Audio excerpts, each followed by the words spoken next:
ng professor sa Department of Psychology sa University of the Philippines, Diliman. Bukod sa pagtuturo, ang pinag-aaral ko sa buhay ay psychological services sa broader term na Philippines. So kasama doon ang paggawa ng assessment, clinical at corporate, although these days mas corporate na ito. Ibig sabihin yan, corporate meaning for selection and hiring ng mga executives.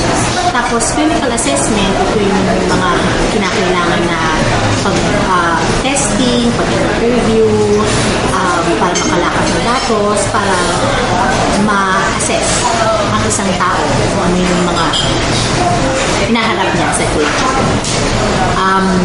And that's for different purposes. I also do regular facilitation work sa pagbibigay ng workshops tungkol sa pagtulong, sa stress relieving ng mga taong tumutulong, volunteer workers, mga taong tumutulong kapag merong natural disasters.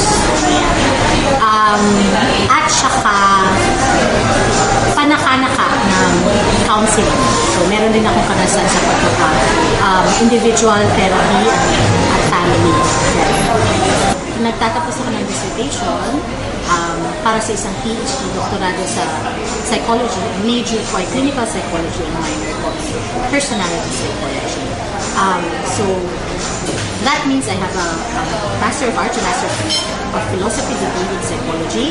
But once I get my PhD, then by training, by specific training, I will be considered a clinical psychologist by training. I already am. I think I consider myself a clinical psychologist in terms of my work experience.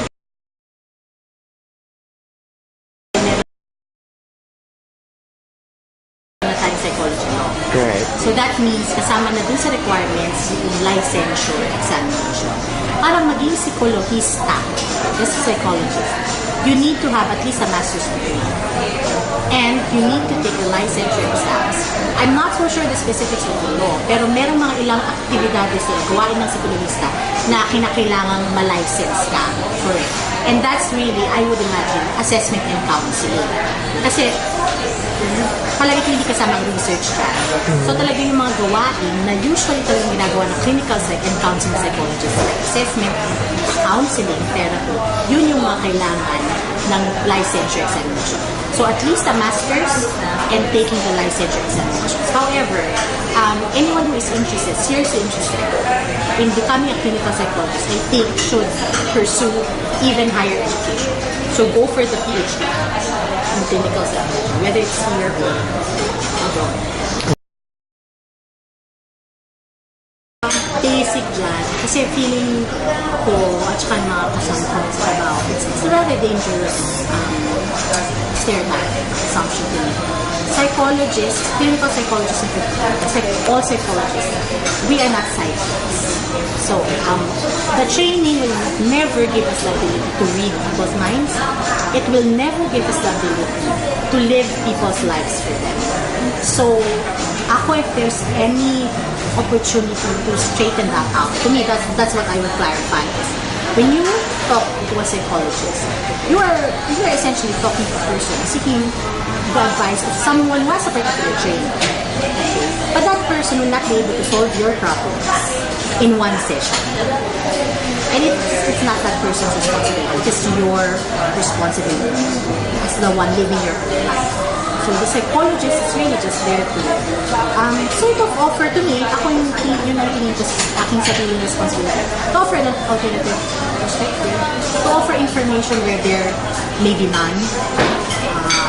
So gano'n, it's more facilitating rather than directing kung paano yung solution.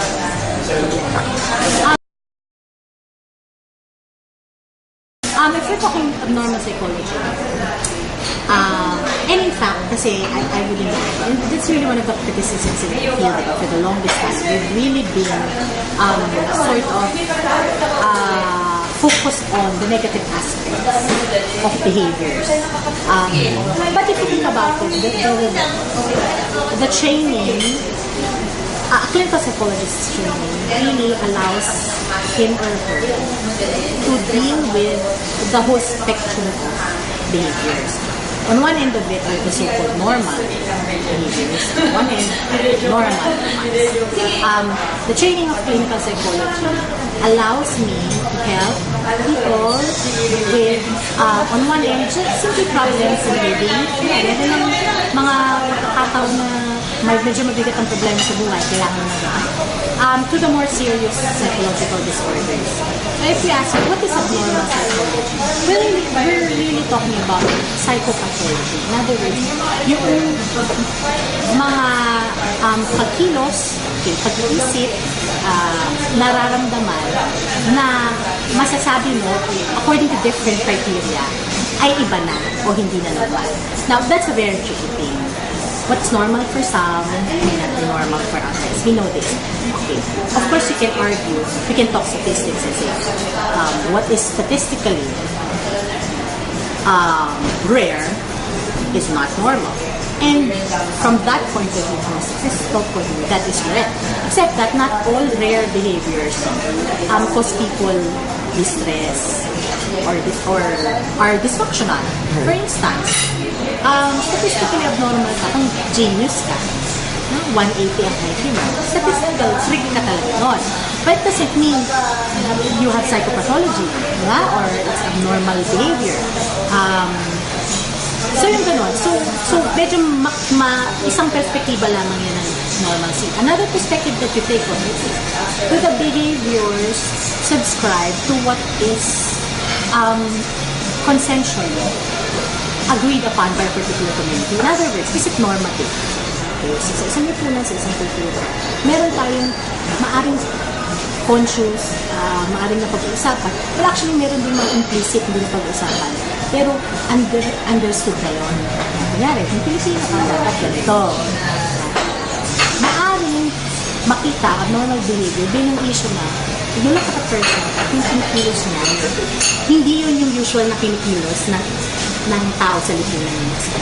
So you can look at it also. Clinical psychologists are helped by looking at abnormal behaviors also as a matter of what causes distress to the person. Yung issue na yun kasi, at yung hindi ka na natutulungan sa personal growth, sa functioning, if it affects functioning at several aspects of your life, then that becomes an issue of, teka mukhang iba na. Kasi kunyari, yung behavior, yung kilos mo, yung isip mo, is leading you to not be productive at work. You have very poor, very bad relationships with your family, with your friends, na nakikipag-away. Pagka yung mga epekto niya hindi na maganda, and it's across all aspects of your life, then we can say, medyo abnormal na, hindi na tama, medyo iba na. So, those are different ways of looking at abnormal psychology. The wonderful thing about being a clinical psychologist is that very soon, as you gain experience in talking to people, then you sort of realize what you have to deal with are your own biases and prejudices and your own views of what is normal and what is not normal. Because frankly, I cannot give you a clear answer. Is there anything a person does, anything a person says that will clearly indicate psychopathology? I would say to me so far, based on my limited experience and the status of my training, I have not encountered a person who just by saying one thing or doing one thing, I could say it's really more a sense that you get from observing someone. Case in point, we are members of a culture who doesn't mind people saying, I saw Mama Mary. If you were in the States, you would automatically, that would be a quote-unquote clear indicator of schizophrenia. And to me, the responsibility for a psychologist is to not say it's a clear indicator of schizophrenia, but to investigate, given that it's a cultural value for Filipinos to accept supernatural experiences. And that includes having visions. Diba? I guess I bring that up because that's exactly my point. There is no one behavior that you can simply say, or there is no one thought or thought process that you can say is abnormal. You need to look at the totality of the person's current life. You need to look at the person's history. You also need to engage your own ideas of again of what is normal and abnormal for you to come up with to be more confident, come up with a conclusion that perhaps there is something wrong with this person. Parang ganun.